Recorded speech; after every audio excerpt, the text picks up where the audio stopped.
سورۃ الاخلاص تفسیر الجلالین۔ الحمد للہ رب العالمین والصلاة والسلام علی اشرف الانبیاء وسید المرسلین سیدنا محمد وعلی آلہ واصحابہ اجمعین۔ اللہم صلی علی سیدنا محمد وعلی آل سیدنا محمد کما صلیت علی ابراہیم وعلی آل ابراہیم انک حمید مجید۔ اعوذ باللہ من الشیطان الرجیم، بسم اللہ الرحمن الرحیم۔ قل هو اللہ احد اللہ الصمد لم یلد ولم یولد ولم یکن له کفوا احد۔ قال المؤلف والمفسر رحمہ اللہ تعالی ادام النفع بعلومه وعلومكم في الدارين آمین الى ان قال سئل صلی اللہ علیہ وسلم عن ربه فنزل قل هو اللہ احد۔ فاللہ خبر ہوا احد بدل منہ او خبر ثانی، اللہ الصمد مبتدا و خبر،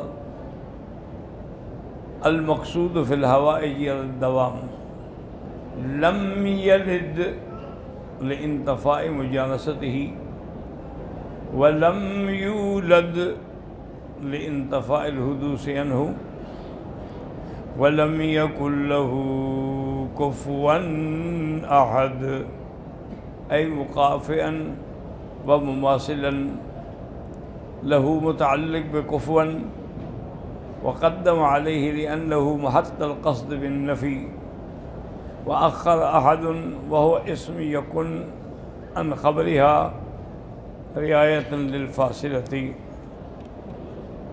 الحمد لله كما قرأنا ما جاء في أسماء هذه السورة المباركة، وأيضا ما جاء في فضائلها،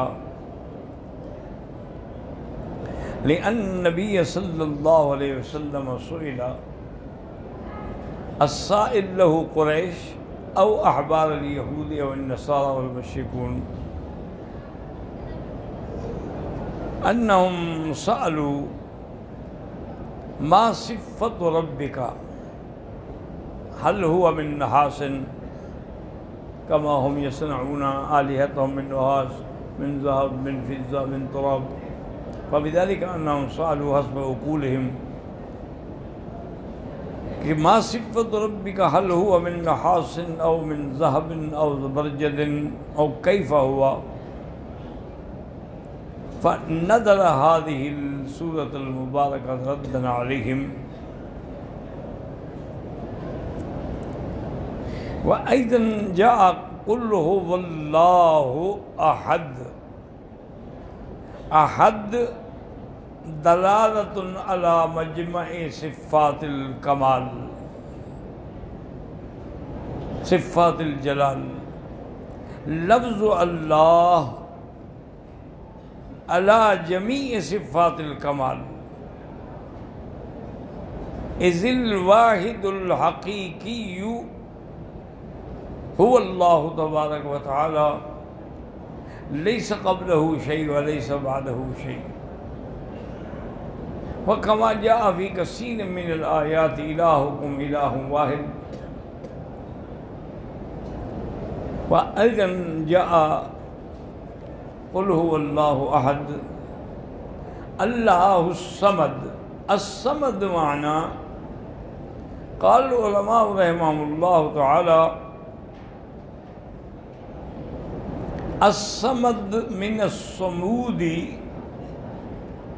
یعنی السید الذی یصمد الیہ فی الحوائج،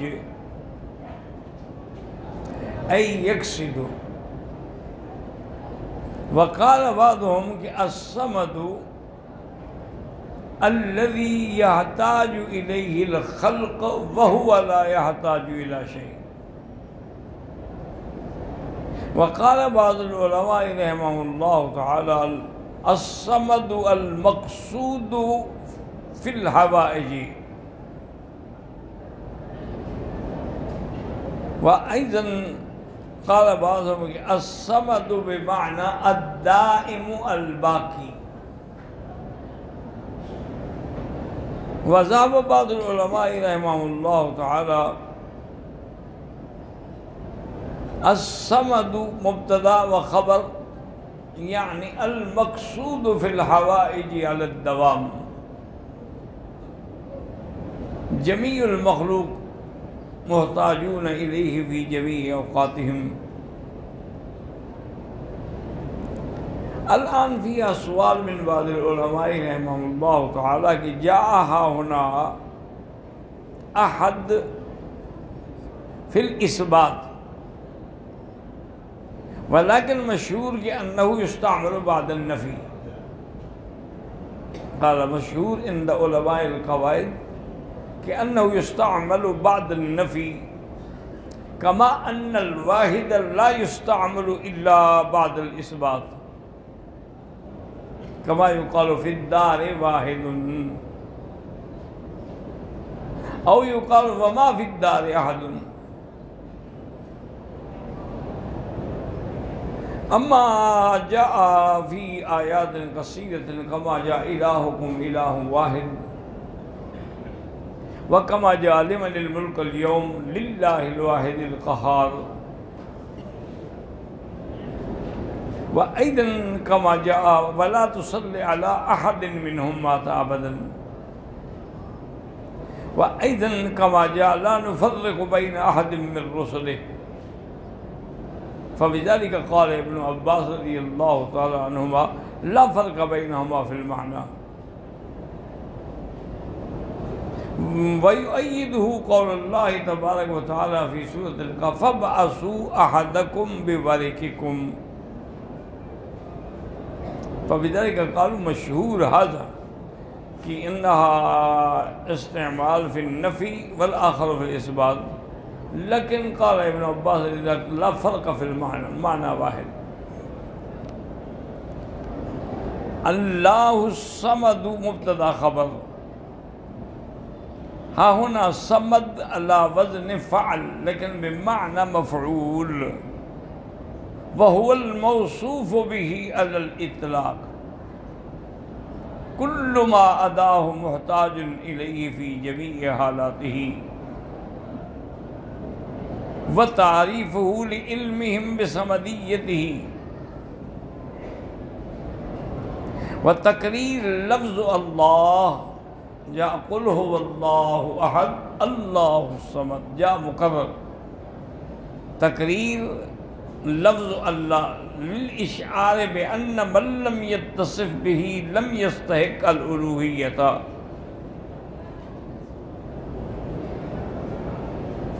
ثم جاء لم يلد ولم يولد. قال ابن عباس رضی اللہ تعالی عنہ في تفسیره لم يلد كما ولدت مریم، ولم يولد كما ولد عیسیٰ وعزیر، وهو رد على النصارى وعلى من قال عزیر ابن الله، لأن اليهود يعتقدون قالت اليهود عزیر ابن الله، وقالت النصارى المسيح ابن الله. فبذلك جاء الرد ها هنا رد على اليهود، رد على النصارى، رد على المشركين. لما؟ لأن الأولاد يكون مجانسا لولده، فأنه لانتفاء مجانسته لا يكون له ولد. أما إنسان يطلب الولد لماذا؟ لإعانة والده أو لتخلفه بعده، يعني بعد موته. يعني والله تعالى لا يفني وهو غير محتاج إلى شيء. فبذلك قال لم يلد لانتفاء مجانسته، وَلَمْ يُولَدْ لِانْتِفَاءِ الْحُدُوثِ عَنْهُ وَلَمْ يَكُنْ لَهُ كُفُوًا أَحَدٌ كُفُوًا أي مكافئا ومماثلا ليس كمثله شيء لا مثل له ولا مماثل له. فبذلك أشار المفسر رحمه الله تعالى أما لم يكن له كفوا أحد متعلق بكفوا، وقدم عليه لأنه محط القصد بالنفي، وأخر أحد وهو اسم يكن عن خبرها رعاية للفاصلة. قدمت لماذا الظرف ليبين الذات المقدسة بالسلف المكافأة أي مراعاة المعنى الذي يقتضيه المقام أخرى. فبذلك هذه سورة التوحيد، سورة التفريد، سورة الإخلاص، وأيضا المانع من عذاب القبر، وله فضائل قصيرة كما قرأنا وذكرنا. الحمد لله والله أعلم.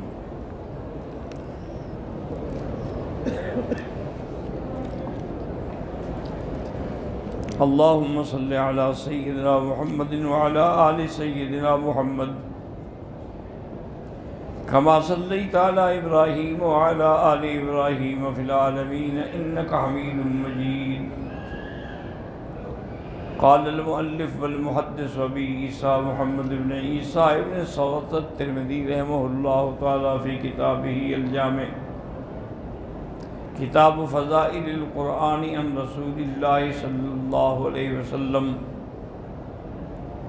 باب ما جاء فی فضل فاتحة الكتاب. حدثنا قتيبة قال حدثنا عبد العزيز بن محمد عن العلاء بن عبد الرحمن عن أبيه عن أبي هريرة رضي الله تعالى عنه أن رسول الله صلى الله عليه وسلم خرج على أبي بن كعب رضي الله تعالى عنه فقال رسول الله صلى الله عليه وسلم يا أبي وهو يصلي وهو في الصلاة، فالتفت أبي لكن لم يجبه، وصلى أبي فخفف في الصلاة ثم انصرف إلى رسول الله صلى الله عليه وسلم فقال السلام عليك يا رسول الله. فقال رسول الله صلى الله عليه وسلم وعليك السلام، ما منعك يا أبي أن تجيبني إذ دعوتك؟ فقال يا رسول الله إني كنت في الصلاة. قال أفلم تجد فيما أوحي إلي، يعني في القرآن، أن استجيبوا لله وللرسول إذا دعاكم لما يحييكم؟ قال بلى ولا أعود إن شاء الله. قال تحب أن أعلمك سورة لم ينزل في التوراة ولا في الإنجيل ولا في الزبور ولا في الفرقان مثلها؟ قال نعم يا رسول الله صلى الله عليه وسلم. قال رسول الله صلى الله عليه وسلم كيف تقرأ في الصلاة؟ قال فقرأ القرآن لمن لأن هذه سورة جامعة. فقال رسول الذي نفسي بيده ما أنزلت في التوراة ولا في الإنجيل ولا في الزبور ولا في الفرقان مثلها، وإنها 7 من المثاني والقرآن العظيم الذي أوتيته. مثانی کا بعض علماء کے نظر مرت ہے، وقال بعض منها تقرر في الصلوات فبذلك سمي المثاني. قال ابو عيسى الله هذا حديث حسن صحيح. وفي الباب عن انس وفيه عن ابي سعيد بن المعلى باب ما جاء في فضل سورة البقرة وآية الكرسي. حدثنا حسن بن علي الحلواني قال حدثنا أبو أسامة قال حدثنا عبد الحميد بن جعفر عن سعيد المقبري عن عطاء مولى أبي أحمد النبي رضي الله تعالى عنه قال بعث رسول الله صلى الله عليه وسلم بعثا وهم ذو عدد فاستقرأ كل رجل منهم ما معه من القرآن فأتي على رجل منهم من أحدثهم سنا فقال ما معك يا فلان؟ قال معي كذا وكذا وسورة البقرة. قال أم معك سورة البقرة؟ فقال نعم. قال فاذهب فأنت أميرهم. فقال رجل من أشرافهم والله يا رسول الله ما منعني أن أتعلم سورة البقرة إلا خشية ألا أقوم بها. فقال رسول الله تعلموا القرآن فاقرؤوه وأقرئوه فإن مثل القرآن لمن تعلمه فقرأه وقام به كمثل جراب محشوا مسكا يفوه بريحه كل مكان ومثل من تعلمه فيرقد وهو في جوفه كمثل جراب وقع على مسك يعني ربط على مسك بخيط. قال أبو عيسى رحمه الله تعالى هذا حديث حسن وقد رواه الليث بن سعد بن سعيد المقبري عن عطاء مولى أبي أحمد عن النبي صلى الله عليه وسلم ولم يذكر فيه النبي هريرة. حدثنا قتيبة عن الليث ذكره. حدثنا قتيبة قال حدثنا عبد العزيز بن محمد بن سهيل بن أبي صالح عن أبيه عن أبي هريرة النبي رضي الله تعالى عنه رسول الله قال لا تجعلوا بيوتكم مقابر وأن البيت الذي تقرأ فيه البقرة لا يدخله شيطان. قال أبو عيسى رحمه الله تعالى هذا حديث حسن صحيح.